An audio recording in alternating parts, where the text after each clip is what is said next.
Good morning and welcome to the Eclectic Radical. As always, I'm Chris Richards, the Eclectic Radical. And today we're doing a little bit of a different show. We're getting away from politics to talk about women's sports, which I've wanted to do for a while. And my guest is Malissa Smith, the author of The Promise of Women's Boxing, a momentous new era for the sweet science. So, Melissa, please introduce yourself and tell us a little bit about women's boxing, because I'm pretty sure I'm the only person right now who's listening to you who's ever followed it. So. Hi. Well, I'm Malissa Smith. I'm an author and women's boxing historian, one of very few in the world. My first foray into sort of studying the sport was when I took myself back to college in my late 50s to finish my BA and then go on for a master's degree. Out of that experience, I had the honor of writing the first history of the sport called A History of Women's Boxing, which was published 10 years ago in 2014. Since then, I've observed this enormous change in the sport brought on primarily by the Olympics in 2012, which legitimized, if you will, the sport as an amateur Olympic endeavor. Something I'll add parenthetically, women had actually demonstrated in, of all times, 1904 at the Yes. St. Louis Exposition. Well, just took 108 years. 1904 is an important year. 1905, of course, is the year that women were allowed back into figure skating after having been thrown out in 1904. Right. 1903 is the year that Madge Syers became the first woman to compete in the World Figure Skating Championships and won a silver medal. And 17 men sort of made cranky noises that she won a silver medal. Well, Ulrich Salchow, the man the jump is named after today, gave her his gold medal and said, she was the best skater in the tournament and maybe the judges had been a little bit chauvinist. At which point the judges became extremely offended. And the next year they said, they made a really huffy, pissy announcement. If we vote against her, if we say a woman did not win, they'll call us chauvinist. And if we say we did win, they'll say we slept with her. So we're just not going to allow women. Yeah, well, listen, when a few years later, when Babe Didrikson was in the Olympics, she was limited to I think it was two or three sports, because they thought she would literally die on the field of endeavor. On the field, if she ran one more race. I mean, meanwhile, she had never raced before. She had been playing, pickup baseball, but she was such a talent that she won every race. My favorite story, though, about Madge Syers is that in 1904, again, that magic year, she competed in the British World Championships, which were co-ed that year. That was the only year a national championship in figure skating anywhere was completely and officially open and co-ed. Wow. She won the British Championships, took gold. The silver medal was taken by her husband, so she beat her husband in the British Championships. I love that story. So, 1904, the men also had an exhibition boxing. They had more than one fight. And, they stayed in 108 years later. The women came in 2012. So this book that I've just written, The Promise of Women's Boxing, a momentous new era for the sweet science, which is actually going to have its launch day or publication day is June 4th, picks up sort of the day after, if you will, of the Olympics to say, what now? And what happened then? Were women suddenly earning $1 million? On September 1st? No.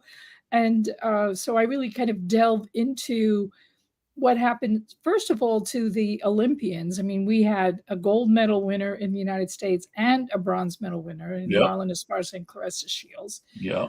And what happened to them? Did they have opportunities? Did they suddenly end up on a Wheaties box? No. Marlon Esparza fared a little better in terms of her ability to get sponsorships and a little bit of money out of the deal. Mm-hmm. And she was from Texas. She was Mexican-American and had and very pretty and had a lot more opportunity. Clarissa Shields, famously from Flint, Michigan, a very big boxing town, did not fare as well. She had a couple of opportunities, but went back to high school. She was only 17, finished her high school degree, and then kind of went from there. Both realized that the landscape was not open for them to turn professional, because meanwhile, in the background, on the professional side of the sport, there were these really brilliant fighters like Canada's Jelena Mladenovic and America's Melissa Hernandez, Alicia Ashley. I mean, the list goes on and on.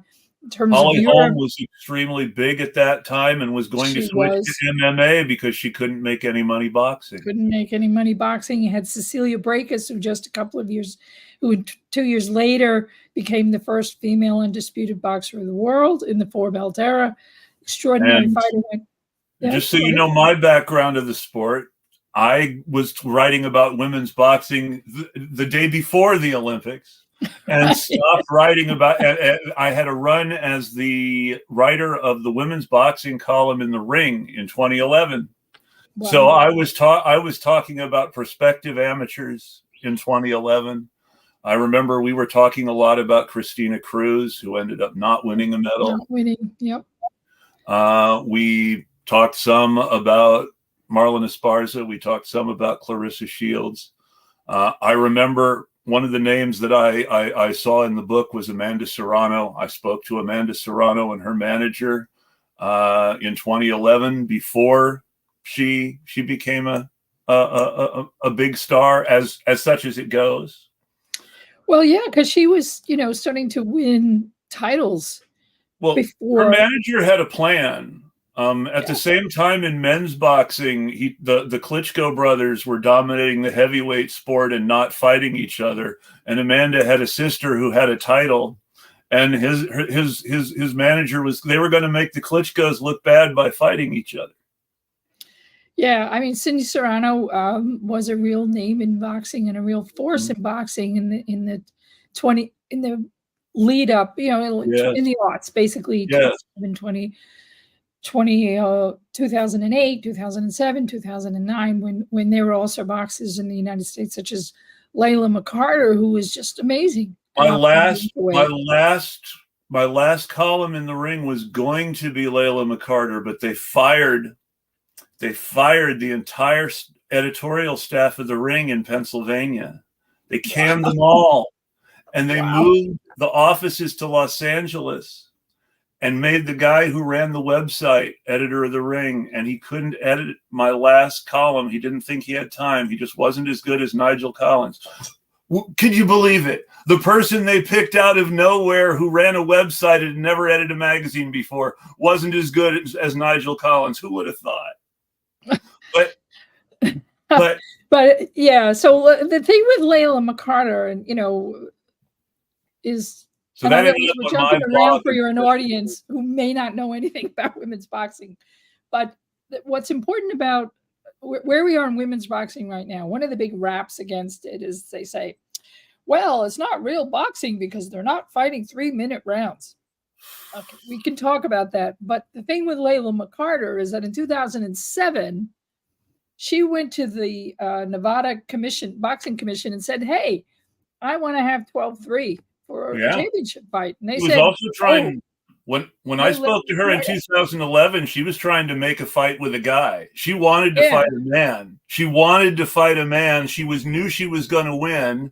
As long as it was in the same weight class, she could prove that women were real fighters. She wanted to fight a man. Yeah. But anyway, so in 2007, she convinces the Nevada Commission, and she has a 12-3 fight. Now, she won it within the rounds. This was against Melissa Hernandez, who was a boxer out of the Bronx in New York City, Puerto Rican fighter from New York. Just an absolute phenom in the ring. She was just this acrobat. She was everywhere at once as a fighter, very exciting and very fun. They went on to have 3 more fights over their career, but their first one was 12-7 and 12-3. So that was in 2007. So all this nonsense of, women have never fought 12-minute 3. They actually had women who fought 15 rounds, 3 minutes back. Yes. before things change from 15 rounds to 12 rounds. Sue T.L. fought 15 rounders. Right. So it's a really this whole business with the 12-3 is a bunch of nonsense. In my estimation, number one, when you have a fight that lasts 20 minutes, the commitment on that airtime is at max 30. You got 5 minutes to get into the ring and 5 minutes to get out. And mostly they just get out because they don't even bother doing interviews. If you have a 12-3, it's a 36-minute fight, and you're actually committing to about 45 to 50 minutes of time. Yep. So promoters don't want to do that. So it's more economic for them, or for their one girl fight, it's 6x2 or 4x2. If we go 6x2, to them. If it goes 6x2, it'll fit nicely in between our two co-features, and we'll be able to make it look like it's a co-feature too. And and it's just it costs them no time and therefore no money. Now, and then I'll just add this one little extra thing, which is to say, in terms of the argument for women, it's not safe for them to fight 3-minute rounds and so on. That is, research that's ongoing that is not necessarily proved one way or another. But here's my challenge. It's not safe for men if we want to make that argument. Men are the ones who are literally dying in the ring. I mean, we've had 2 deaths this year, and these were men. Yes. So if we're so very concerned about health, everybody should be 10-2. It's a fabulous product. If you want to really change it up, make everything 10-2. If you're really concerned about if your real concern is fighter safety, then that's true. Make a championship fight 10-2 and make a regular non-title fight 8-2. I mean, sure, it's exciting. Women fighting 10-2. It'll be potentially more exciting than watching 12 rounds of people doing the same bear hug over and over again, which has frequently killed the sport in the first place. I know, all of that. Oh, wait, I moved this way. No, I'm going to go here. I mean, and if you watch a women's championship fight, and I hope folks online will go to YouTube, you'll find some of the best fights ever had. Amanda Serrano, we were speaking of her. Yes. She is now the undisputed featherweight champion at 126. Her fight against Erica Cruz, who was coming into the fight with a belt, was at Madison Square Garden. They had 10-2. They, between them, had over 1,900 punches thrown in 20 minutes. Can you imagine? That's like almost 1,000 punches apiece. That was one of the most exciting fights I've ever seen. And the people were going nuts in the little theater at Madison Square Garden. Yeah, no, but it's not safe boxing is the most dangerous sport there is. It's not safe for anyone. If people wanted a safe sport, they wouldn't have picked boxing in the first place. That's correct. I mean, it's like people who play tackle football. People who play tackle football are choosing to do something tremendously dangerous that even before we knew everything we do now about head injuries, we also knew that it destroyed every joint in your body before you were 50. And again, this is a professional sport, and people choose to do it. There's a lot of reasons for doing it. For women, there's a lot of personal challenge. There's, the opportunity maybe to earn a little bit of a living, but you can't really. There are very few women who can just box. What it comes down to is simple, because when men's boxing first started, you could not earn a living being a prize fighter. These people were people's grooms and butlers and bartenders. Right, exactly. The men's fighting, what it always comes down to is 3 things, and it's not that much different for women than men. It's the number one, people like to fight. People get an adrenaline rush out of fighting. Yeah. Number 2, people who can't fight themselves like to watch fights for the same reason that people who can fight like to fight. They get that same adrenaline rush. And 3, as long as people are fighting and people are watching, somebody's going to want to come along and make money out of it, as long as there's any sort of economic system by which we make money. Right. Yeah. Um, yes to all that. And for women, the challenge is even greater because especially right now in the United States, promotion is so uneven. yes. You have to fighters essentially have to chase after opportunity, which means switching weights. That means taking fights on very, very short notice as a matter of routine. It means beating up your sister or talking about fighting a man, as we were discussing earlier. Yeah, exactly. And it's challenging. And then you have a fighter. You also have the other side, which is it is a dangerous sport. It does scramble your brains after a while. And we've recently just had Heather Hardy, who's retired because of damage to her eye. That's part of your brain. She's suffered brain damage. Where it goes from there, whether there are other areas of her brain that were damaged through the repeated concussive force of punches, we don't know yet, and we'll find out. She will take us on that journey, which is something that women also are very open about doing, is sharing what their experiences are in the ring, out of the ring, the challenges they face, to pay it forward, if you will, to their future boxing sisters. Yeah, there's a fighter in the 70s named Harold Weston who had a good fight with Wilfred Benitez at junior welterweight, went up to welterweight, had a fight with Thomas Hearns while Hearns was on his way up, was the second person to take Hearns the distance. Immediately after fighting Thomas Hearns, he had surgery to repair a detached retina in his right eye, suffered from Thomas Hearns' jab, and he never fought again. Yeah. And that's what boxing does. And the people who choose to do it are both crazy and heroic at the same time. And I don't know any other way to put it. I wouldn't be able to do it. Not at that level for that long. But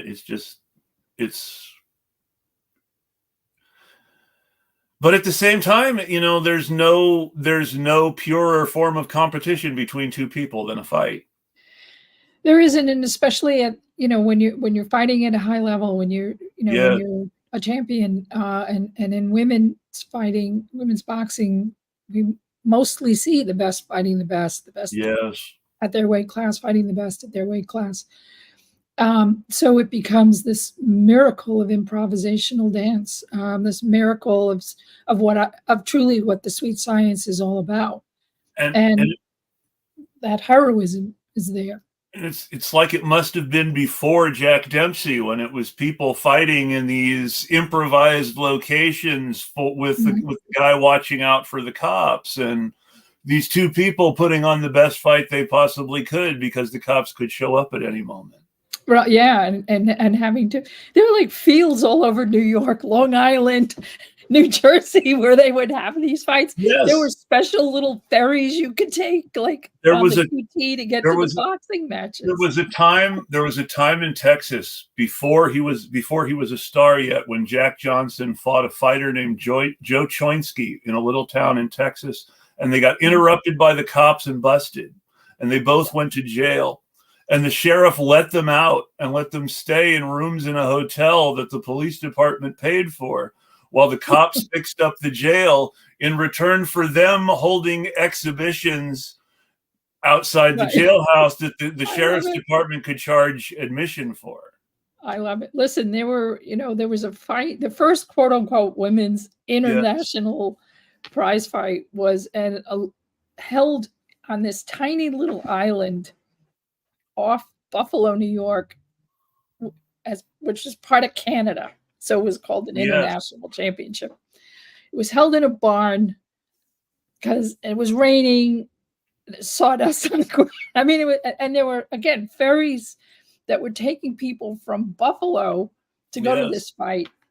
It was covered by the New York press. This is the 1880s. It's covered by the New York press. They held the fight. And afterwards, the district attorney of Buffalo found out about it, so he issues arrest warrants for the promoters. He wants to arrest the fighters. And, all over the world, this is now being magnified in newspaper articles that are printed as far afield as Australia and the UK. And then there was I think it was at the Brooklyn Tabernacle, which was a very big church in New York City at the time. In Brooklyn, obviously, the minister was raging at the pulpit, screaming that it was the end of civilization because women were boxing. So, 1904. Crazy, it was absolutely brilliant. So that's good boxing has publicity. been with us for a long time. It was good publicity, though. You would think more would have come out of that you could have somehow. They did, and that's the point. In the 1880, in New York City. Yeah. I mean, boxing kind of had been, all the rage in Europe, in UK.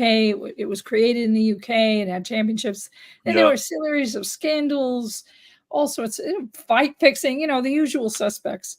Victorians come in and say, okay, we're done. No more boxing. So boxing started to trickle to New York City. And by the 1840s, there were some really serious matches being held. And there was a guy named Harry Hill, who came from UK, had a bar on the Lower East Side. And there was, in the early 1870s, there was this couple that had a variety theater act, the Domers. And they began their act with sword fighting. And then, he took an arrow and would shoot an arrow, threw an apple on her head. She would then run around in a circle with pedestrianism, which is what running was called. And then they would finish their act with a little bit of a boxing thing. Yeah. Well, that had enormous popularity. So in 1876, Harry Hill says, hey, this is cool. I'm going to stage a boxing match in my theater, where he already had boxing matches, of an evening. He would have amateurs, wail on each other. So he had these two women fight, gets publicity everywhere. It's covered in the New York Times, the New York Herald. It's picked up again around the world on the wires. They held the match for what is purportedly a silver butter dish. Two women fight. They're well equipped. They actually do a reasonable enough job that people applaud them. They slip them money. And Harry Hill says, wow, I've got a moneymaker here. Yeah. He starts to stage fights weekly, then daily, and then eventually hooks up with Fox, who owned had bought the New York, the Police Gazette. And between them, they created prize fighting in America and began to really publicize women fighters and handed out female boxing championships and so on. And the women who had come by the early 1880s, the women who were fighting in Harry Hill's little place, were now going out to the rest of the United States. They were fighting in San Francisco and Chicago and anywhere where there was a variety of theater circuit. They were going on these circuits and doing demonstrations of boxing. Absolutely fabulous. That's great. Yeah. There was one woman, she was known as the female. There were two female John L. Sullivans. Yeah. One of them was even on a cigarette card. We have playing cards, like Topps cards. Yes. Yes. In the 1880s, cigarettes all had companies, boxers and baseball players. Yes. Well, they had figures, right? Sports figures. So one of them, the Liggett Company, had 50 cards a year. I think it was 1883. And don't quote me. I don't have anything in front of me right now. So in 1883, there were two women, one of whom was Annie Oakley for being a trick shooter. And the other was Stewart, and she was there as the world champion boxer, the champion boxer of the world. So, and of course, Annie Oakley had something in common with Madge Syers in that she had competed against her husband and won, and then he had become her coach. Yeah.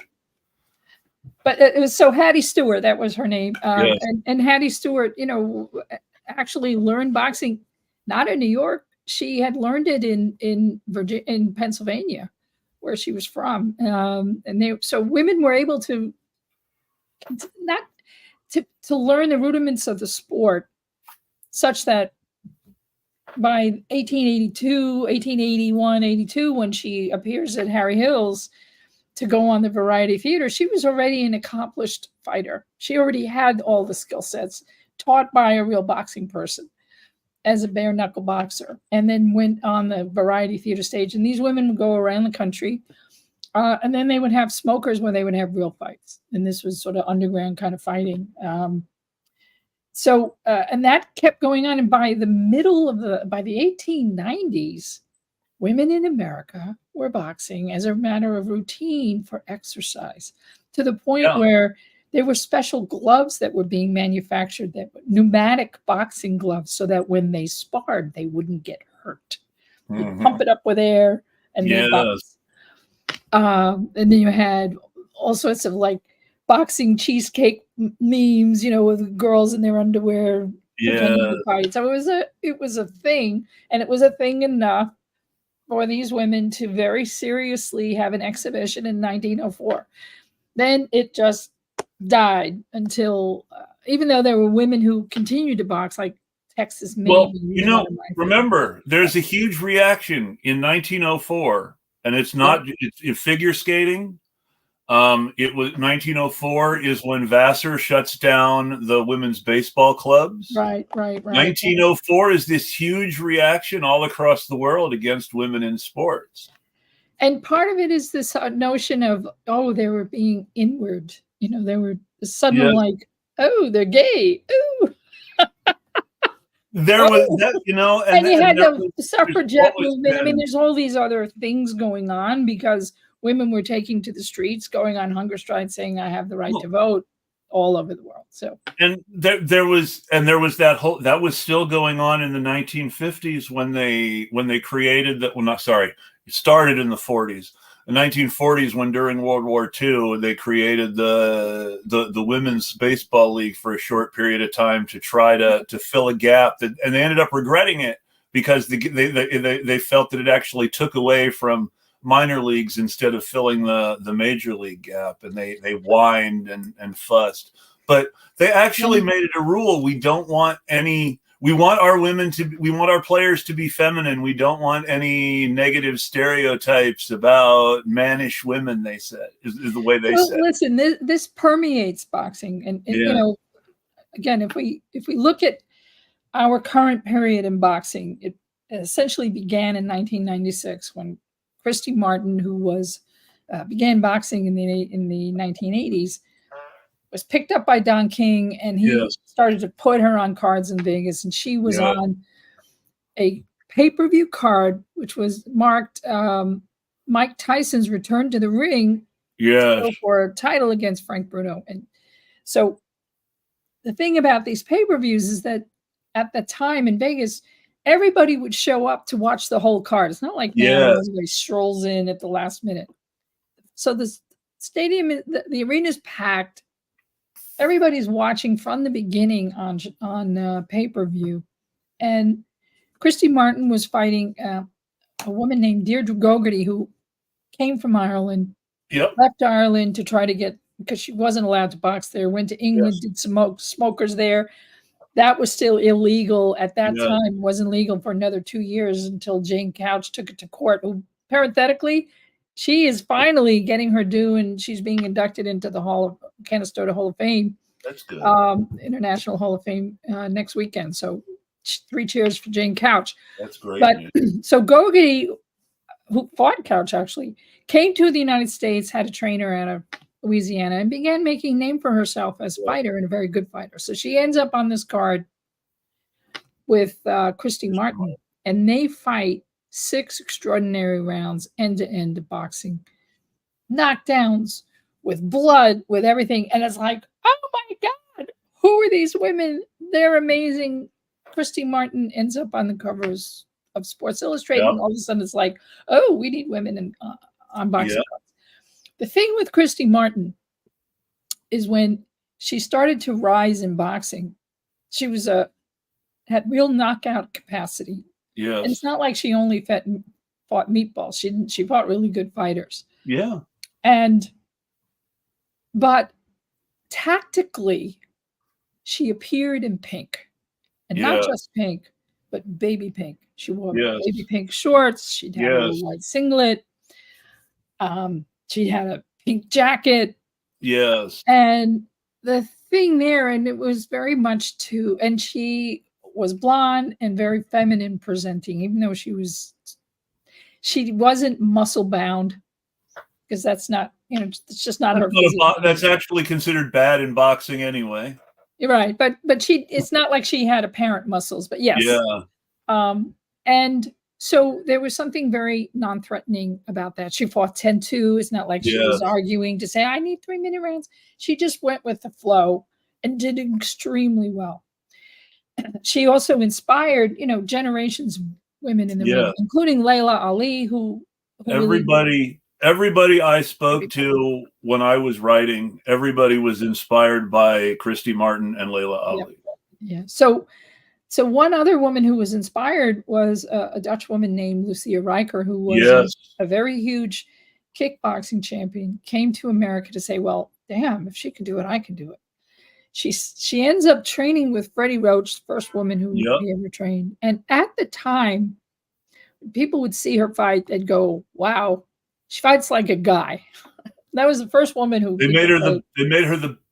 cast her as the bad guy in $1 Million Baby. Yes, they did. A few years later, but so she starts fighting. She's had enormous talent. But the thing about Lucia Rijker is, and she was signed by Bob Arum for a time until he dumped her for Mia St. John, another story. Yep. But the thing with Lucia Rijker is, it's not that she was muscle bound, but she did not carry a lot of body fat. She was athletic. She had a very low body fat ratio. Yes. And so her muscles were prominent.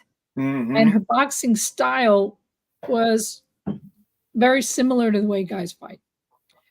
And she not just any guy either. She was really, really aggressive and had that sort of and it's unusual for a European fighter. She had a very sort of Emmanuel Stewart kind of style where she just came at people throwing lots of punches. Very kamikaze. And she had Freddie Roach in her corner, and so, but what happened is people would look at her and go, do you have an extra chromosome?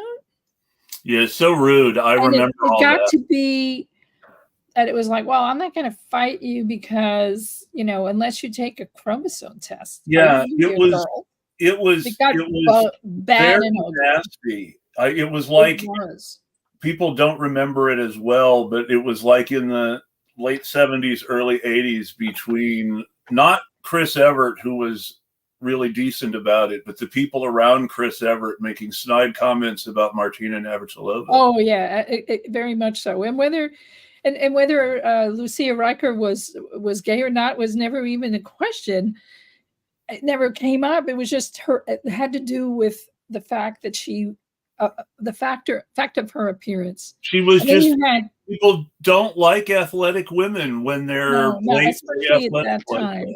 Yeah, no, I was really upset. And then, as I said, Mia St. John was signed by Bob Arum, and Mia St. John, she did pink as hot pink, and said, "Oh, well, actually, I'm just selling you sex while I'm in the ring." She wasn't a particularly good fighter at the time. She had come into boxing with a martial sports background, but she went on to be on the cover of Playboy with 2 red gloves in front of her boobs and her bare boobs. So it became fetishized and really disgusting. And that's kind of what happened from a really great opportunity for the sport to devolve into this incredible ugliness. And then it just disappeared in the era of once Layla Ali ended her career, it just disappeared from the airways until 2015, when Amanda Serrano did a little fight on CBS Sports one afternoon. In terms of, regionally in local markets, there might have been television and streaming, and it was occasionally shown on Spanish language television that came into the United States. Holly Holm would occasionally show up on Univision or something I like that. was I was impressed by the coverage of Ana Maria Torres's fights in Mexico. Oh, they were amazing. Going through Google Translate and reading Spanish language media about Ana Maria Torres and her rivals and their fights is amazing. They had great coverage. It was covered like it was treated like all the other boxing. They were main events. Listen, Alicia Ashley, first of all, shout out to Ana Maria Torres, who was also being inducted next week into the International Boxing Hall of Fame. So, you got two amazing women coming in this year.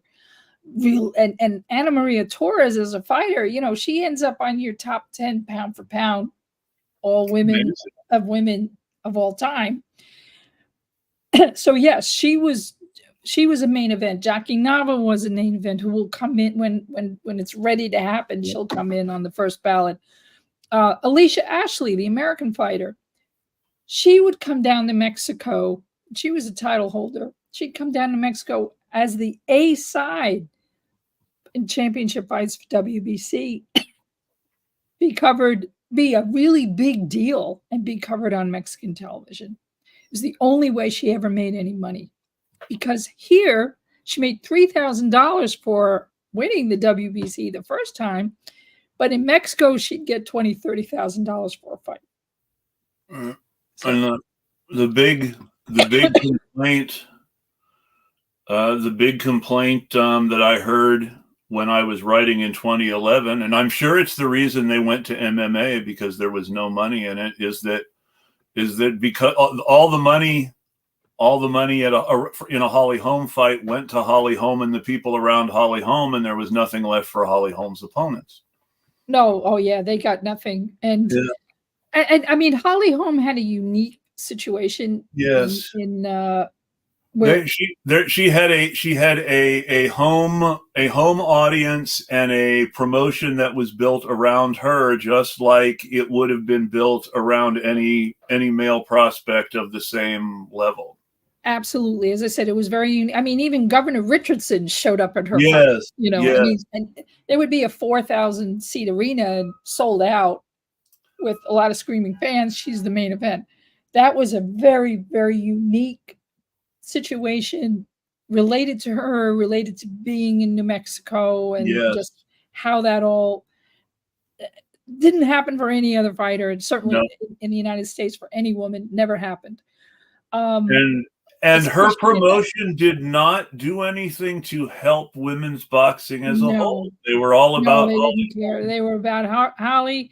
And even when she went down, when she had this fight, and I think you told me you wrote about it with Anna Sophie Mathis. Where she got brutally. She got knocked out. It was tremendous because life altering. And the thing is, I don't know. I think they thought, we're just going to France, because she did much better in the rematch. She won the rematch. It was a good fight. She won. It was a good fight. Yeah, I mean, it was a larger ring, which it was a very large ring, which really helped. I also think in that first fight, I really don't think that people had prepared her for what was going on, because Anna Sophie Mathis was like the best fighter in France at the time. Yeah, people were comparing her to Mike Tyson. Yeah. I mean, I don't think that was something that the people around Holly Holm understood, that, people are comparing this fighter to Mike Tyson. Yeah.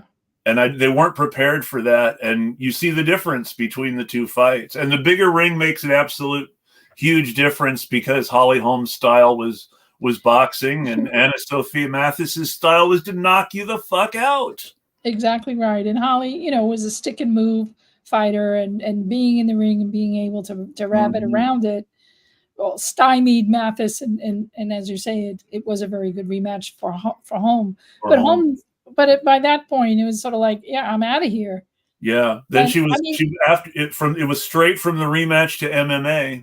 Exactly right. And when I'll talk about Heather Hardy again. When she ended up in her first MMA fight, which was at Madison Square Garden. So that was the first time she fought there. I mean, here she is, born and raised New Yorker. The Garden is always the object, but she didn't get there the first time. as a boxer. She got there the first time in MMA. She talks about the fact that they actually sent a car for her to take her to the stadium, to Yeah. Madison Square Garden. She's like, "What? You're picking me up?" What? She had her biggest payday in Yeah. that way. Okay, Yeah. Bellator. So she's only ever had one good payday, and that was when she fought Amanda Serrano in their rematch last summer. And it's how I end my book. You know, I talk about that fight and the important significance of it for her, and for Amanda, in the sense of saying, you know, I'm going to pay it forward to you. This is a personal debt I owe you personally, because those two women, Amanda Serrano was boxing earlier. Yes. Started out earlier in her career than Heather, but they tag teamed each other in the sense of sharing their opportunities. Heather had signed with Lou DiBella.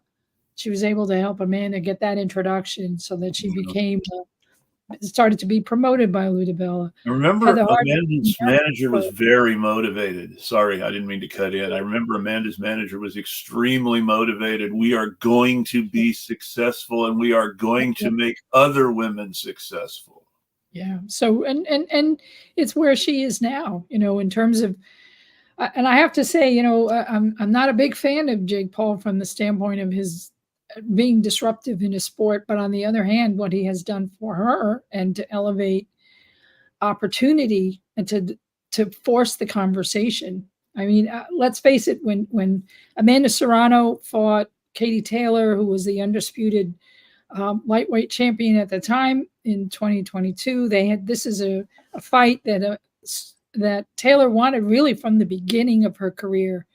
And it was just a matter of making it happen. There were many negotiations. There were many feints and changes. They were supposed to fight right.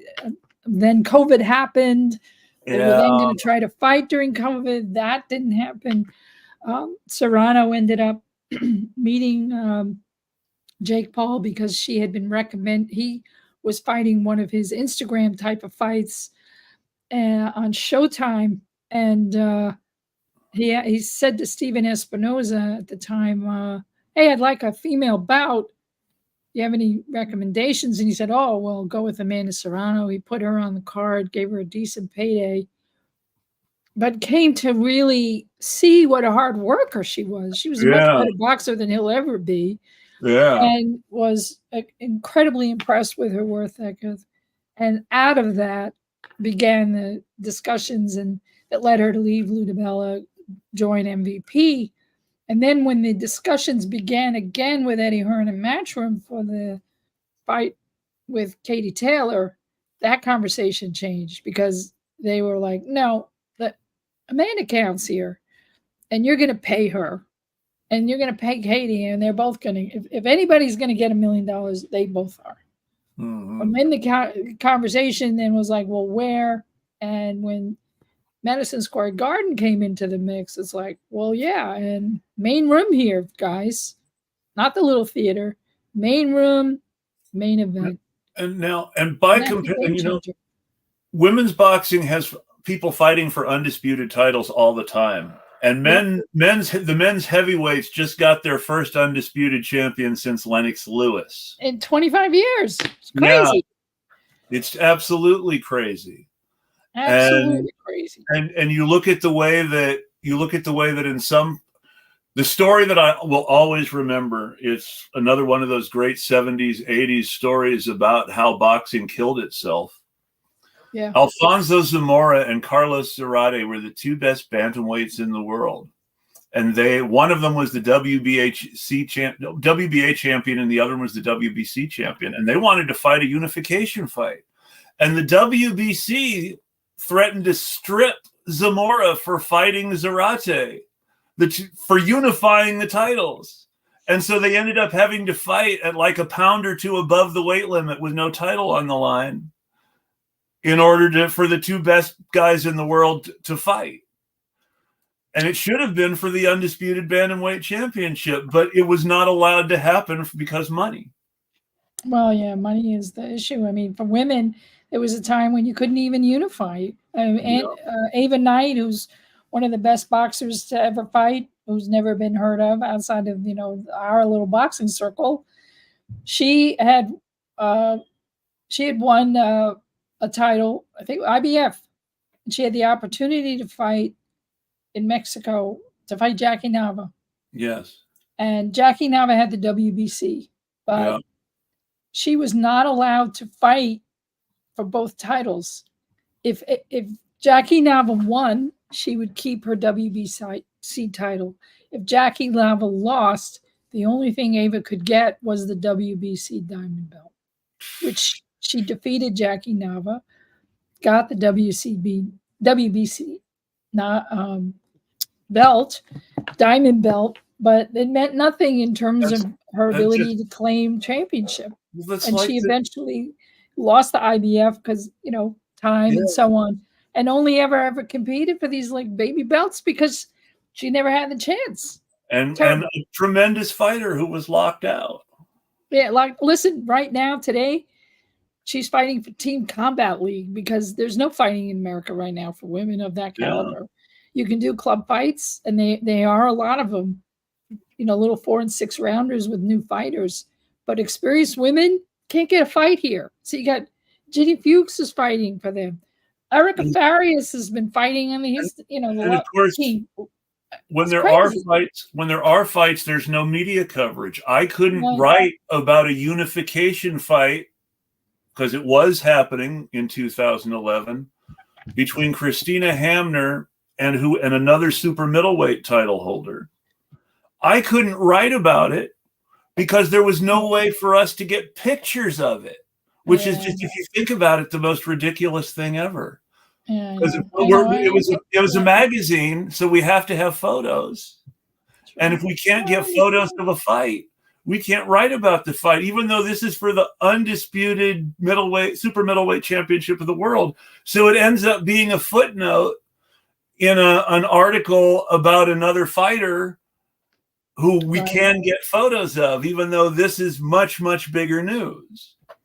Well, yeah, and that's why, Sue Fox and her WBAN, Women's Boxing Archive Network, we say, we just keep bowing down to her because she is the only person for 25 years. I couldn't have done my job at the ring without WBAN. It was the only place to find videos of fights sometimes. Yeah, I mean, listen, I've now written 2 books, and I'm beholden to Sue for being able to access her considerable and remarkable archive of materials about boxing, about having bios of boxers, having records of boxers, having articles about them, especially in my new work. I talk. The focus is future forward from the day after the Olympics, but I also explore what I call the old gang boxers, the boxers who were champions in 2011 and 2010, 2009, and what their place was, how they were getting fights, who was promoting them, how that was happening, and then what happened to them after. Did they immediately start to again, it's the day after the Olympics, did they immediately have more opportunity? No. Were they making any more money? No. Were they televised? No. Was anybody reporting on them? The same brilliant people like Tom Gerbasi and David Avila were continuing to sing their praises in the larger context of boxing media. It really wasn't until after the Olympics in 2016 when women did it again, when Claressa Shields won her 2nd gold medal, the only American boxer ever to do that, who nobody ever heard of today. We don't know. Why isn't she being sung from the rafters? I don't understand it. In the UK, their fighter who won 2 gold medals in the same fight, one in 2012, one in 2016, that's Nicola Adams. She's got her MBE. She's a national heroine. Katie Taylor won 1 gold medal in 2012. She is gold in Ireland. She is Ireland. Yeah, she's got, she walks and they all go. Cecilia Brækhus was the biggest sports star in Norway when I spoke. Oh my God, she legalized boxing in Norway so people could watch her yes, fight. it was she when I spoke to her, it was still illegal. She was fighting in Denmark and Germany because it was illegal to fight in Norway. And they legalized boxing for her a few years later. Yeah. So and it was just it astounds me. I've spoken to a lot of people. I've spoken to a lot of people, whether as a podcaster or whether writing for my column, then I have never spoken to anyone so unaffected and normal and down to earth and just enjoying everything she was doing and really experiencing things and being so excited to talk to me because I wrote for The Ring as Cecilia Brækhus. It was just wow. And I really felt like being made special, that I was the special one that she was happy to talk to. And that's an amazing gift. That is. And the thing about her, and I want to just interject, when she finally did show up in America, which was in 2017, fighting Callie Reese, she's an undisputed fighter, still the only female, because Clarissa and Katie hadn't won theirs yet. She ends up on an HBO card. And when they first signed her on it, they had no intention of broadcasting the bout. Nope. Zero. Yeah. They lost. A fighter fell out from their main card, and they were scratching their heads going, well, what do we do? Well, I guess we'll put them on. And this was Tom Loeffler who was promoting it, going, what the hell? What is wrong with you people? So the first time HBO ever had a female bout was Cecilia Brækhus fighting Callie Reese, California. Yeah. And then she ended up being their last fight. That's another whole issue. And that was just because it was cheap for them. But she was just amazing. And she remains amazing as a human and as a proponent for the sport, as a sister of the sport. I mean, 2017 was a great year. She won the first Women's Boxer of the Year from the Boxing Writers Association, BWAA. The award named for Christy Martin, so they both were at the ceremony, and that's something so meaningful about that, sort of passing the torch of brilliance in the sport. And yet, in America, it's like, oh, well, okay. Well, next time she fought was, during COVID. Let's be honest. In America, promoters have killed boxing. Yes, it's true. They have. Now. Governing bodies have done it too. I don't want to let the alphabet gangs off the hook, but more than anything else, promoters have killed boxing. Whether it was trying to keep Tyson's career as an attraction going longer than it needed to at the expense of other fighters, or whether it was not wanting to give Lennox Lewis credit because he wasn't American, or other things. All sorts of other things, but or holding, Riddick Bowe putting the WC belt in the trash because he didn't want to have anything to do with Don King, which on the one hand was tremendously intelligent if you think about it. I don't want to have anything to do with Don King, but on the other hand, it meant that we never got the most important fight at the time. Or just looking at what PBC did. Which was ultimately destroy the sport. Even though there was like, oh, well, we're going to be everywhere. We're going to do this. We're going to do that. But, what did it cost it? And then, from my perspective, and then they had a few female bouts on their cards back, 2016, 2017. Yeah. Now, 0. You got 11 fights on the Canelo card. Where the hell was the women's bout? What the fuck is wrong with you people? I was just infuriated. I'm infuriated that when you have a dying Saudi Arabia, when you have a dying institution, the people who control that institution don't want to share with anyone else. Oh, I know. Listen, I know. And then you had all the Kinahan stuff, and I mean, there's just a lot has happened. But I have a particular lens. My lens, of course, is to promote the women who literally put their lives on the line, who really get that it's for a product, to make their fans happy, to create an environment where people are able to enjoy their night out at the fights and Yeah. to show that it's still relevant. And I have to say, the reason my title was very important, because on the one hand, we're saying the promise of women's boxing. What did the Olympics bring? And it has brought a lot of brilliance. There are more women fighting. The shift in energy to the UK has meant a lot of really great opportunity and a lot of great fighting and a lot of great development for the future. And then I wrote a momentous new era for the sweet science, because I truly believe that if you embrace women in the sport, you really have the opportunity to change our understanding of how to market this product, of how to grow the sport again. Because right now, at least here, where do we even watch it? Who has DAZN streaming? Who pays for ESPN Plus? Yeah. That's it. Yeah. That's it. Yeah. Hey, you're going to spend $70 to watch five guys fight? I wasn't paying for that shit. To watch Wilder, who should have hung up the gloves 2 years ago? No. To fight Zhang, who got beat by Joseph Parker for free? I'm sorry. The answer is no.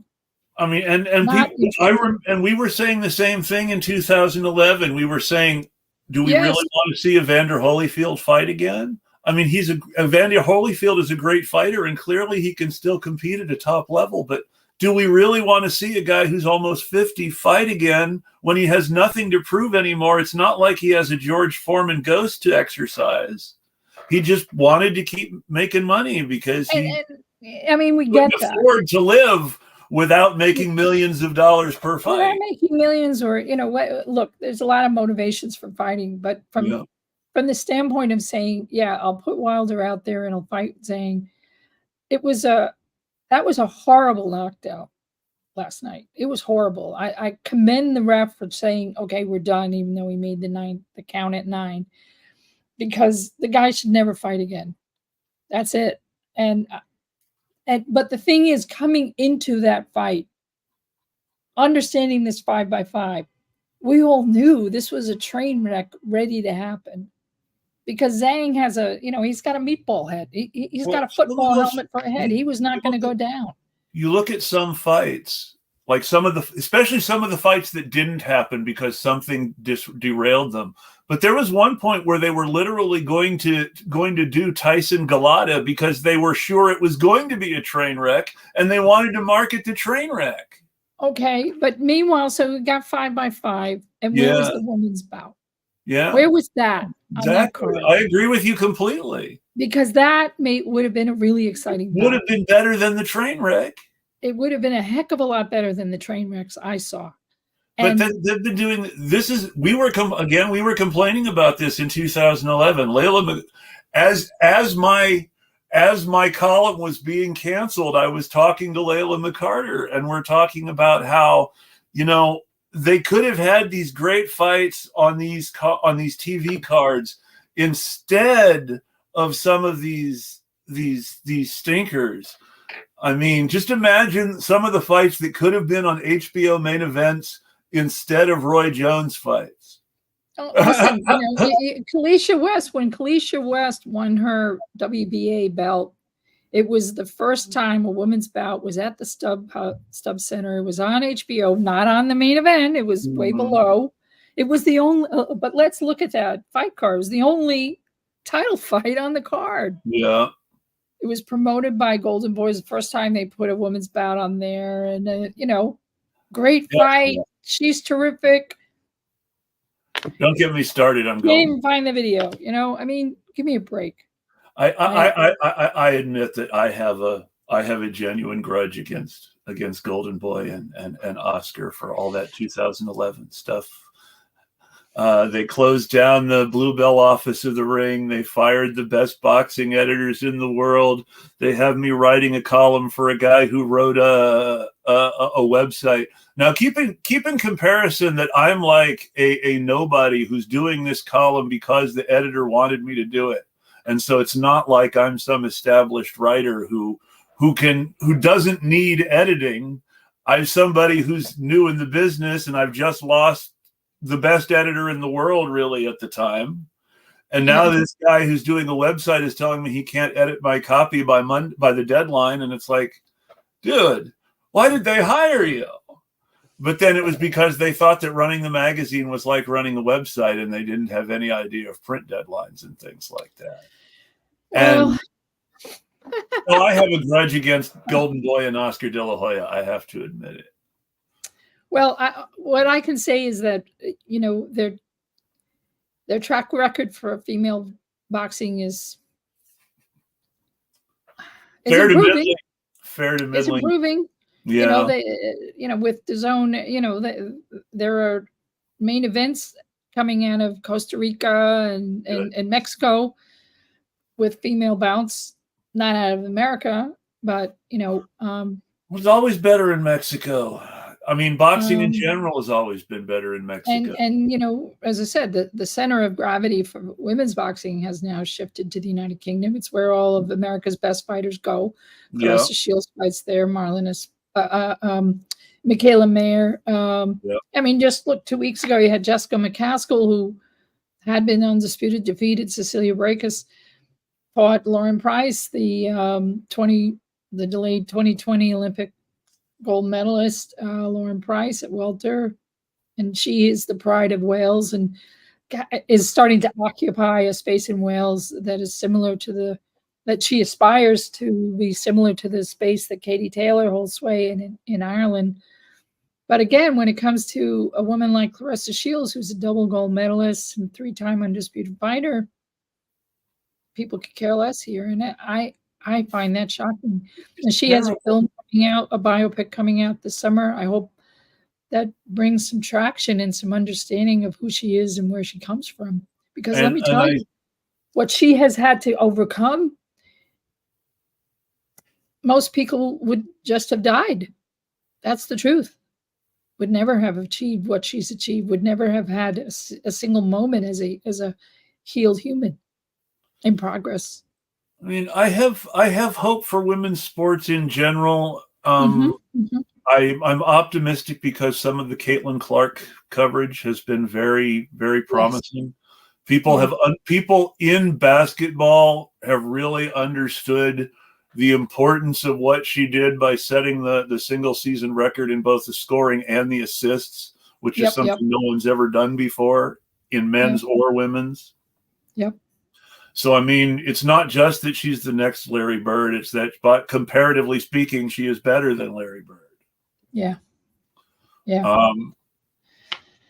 And I think that people can understand that to some degree. And I think I always have believed that there is a market for women's boxing, but that the problem is that the people who control the markets don't want to embrace it. They feel it threatens their status quo because you've got a boys' club of promoters who control a bunch of pay-per-view cards, and finally got so difficult to deal with that HBO and Showtime don't even run men's boxing anymore. No, they're out. I mean, and that's the thing. There's nothing. Look, I remember 6 months a year we used to have Friday night fights. Yes. And it's sort of like everybody gets to love to hate Teddy, but we all love Teddy. We all hated Teddy. We all love Teddy. We all put up with the fact that it was always delayed because of the latest college basketball game or college football game or whatever. When I was a kid. But we did it every week. When I was a kid, for a brief shining moment, we had Tuesday night fights almost every week on USA. Yeah. Al Albert and Shawn Michaels, and really good quality coverage, and Sean O'Grady, my apologies. Al Albert and Sean O'Grady. Really good quality coverage, good quality announcing, good quality fights. And I always thought to myself, why isn't there a woman on one of these cards? And but at the same time, they lost that. USA didn't want to deal with the promoters anymore. No, and that was a shame because that really was a good little show. And then it's like there've been these little snippets of opportunity. Like NBC had a little bit of a boxing thing in around the time of COVID, and they had women's fights, and it was a really good little show. But it's gone the wayside. And so you have local promoters doing local shows that are put out on YouTube or on FaceTime or these like odd little These streaming internet services. pay-per-views. I've seen all these. I am still on, despite the fact that I have not written about boxing since 2011. I'm still on a bunch of mailing lists, and I still get these emails about pay-per-view cards in, 8 rounds and 10 rounds and 6 rounds in places where boxing is still happening and people are still fighting. Exactly. And some of and them women are on those cards. Women are on those cards. Women are on those cards. In the club shows, it's alive and well. Yeah. But it's not on the national level anymore here. And that's a shame because it limits the opportunity for growth. Right now, like in New York, are on next Friday night, and I think it's going to be shown on ESPN. Will be a card at the Little Theater in Madison Square Garden, and Nisa Rodriguez, who's a Puerto Rican fighter out of the Bronx, she'll be on the card. She's one of the few women that are going to show up on any kind of boxing card in the next few weeks. In terms of the United States, probably the only one for a while. She's a really good fighter, and I'm excited that her team have been able to land her on these cards and land her on television, and they love her. I mean, she's a great little fighter. And you got Mia Yoshida, who won the IBF for Bantam. She's going to have a fight coming up sooner rather than later. We'll see whether they do it with Dina Thorslund or not, but she'll have television coverage for that, probably out of the USA. So there are these little pockets, but what we thought would happen, in particular after selling out Madison Square Garden between Taylor and Serrano, did not happen in America. It happened. It's happening in England. And insofar as DAZN cards feature fights out of Britain in the afternoons on a Saturday, and boxer cards, Sky Sports boxing cards now show up on Peacock in the afternoon. Is it still these amazing bouts? Is it still happening in Germany the way it was happening in 2011? It was because it was really big in Germany in 2011. It's big. It's not as big as it was. Really, the momentum is now in the UK. Everybody comes to the UK for these fights, and even Mexico. Mexico's a little bit of a renaissance. Argentina does not have the traction it used to have. Argentina, you remember there were a couple of really, really. They had most of the champions fighters. They had amazing fighters. The first person I talked to was Karina Moreno, and the fight I watched was with a fighter down in Argentina. I think it really, I think that something that really hurt Argentina as far as, I think they got a reputation for having a lot of hometown fighter-friendly decisions. I know the Moreno fight, Alicia, I don't remember. I wish I could remember the other fighter's name. It's terrible. I remember Karina, but I can't remember the young lady she went down to Argentina to fight. I thought Karina Moreno won that fight, and the Argentine champion got the nod. And there was apparently a lot of that going down in Argentina, and people didn't want to come and fight their people in Argentina, and they didn't have places and they weren't going to make, their people weren't going to make money going somewhere else the same way they were. No, the only place to make money was in Mexico or Argentina. It made a little more in Mexico than Argentina. I mean, like Anne-Marie Sakurada lost a fight in Argentina, but some of them were fair, some of them were less fair. But then again, hey, look at our scorecards here. Come on. It's true.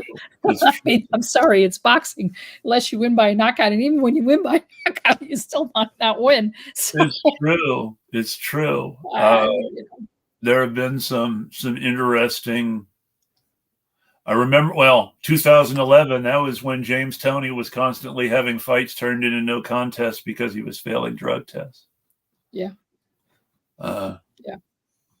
That can't have been good for the sport either. So, look, we can. That's another whole. Yeah, there's still failure of drugs and the failures of boxing in general. Yeah, but drug tests, and ultimately, male and female. I mean, how capitalism lets down sports in the end, even though sports is dependent on capitalists for its existence right now. You're fighting with your hands and your physical. Do you have any? do you have any final thoughts or announcements about your book before we wrap? Well, my book is The Promise of Women's Boxing, a Momentous New Era for the Sweet Science. It is officially published as of June 4th, which is Tuesday. You can buy it on all major online outlets, Amazon, Barnes & Noble, the publisher's website, Rowman and Littlefield. Anywhere you buy books, you can find it. And if you want it in brick and mortar, it won't be out much, but you can order it from a brick and mortar store. So any of your local bookstores will be able to order it for you. It'll just take a few days to get. But probably the easiest way is to buy it online. If you like it, leave a positive review, please.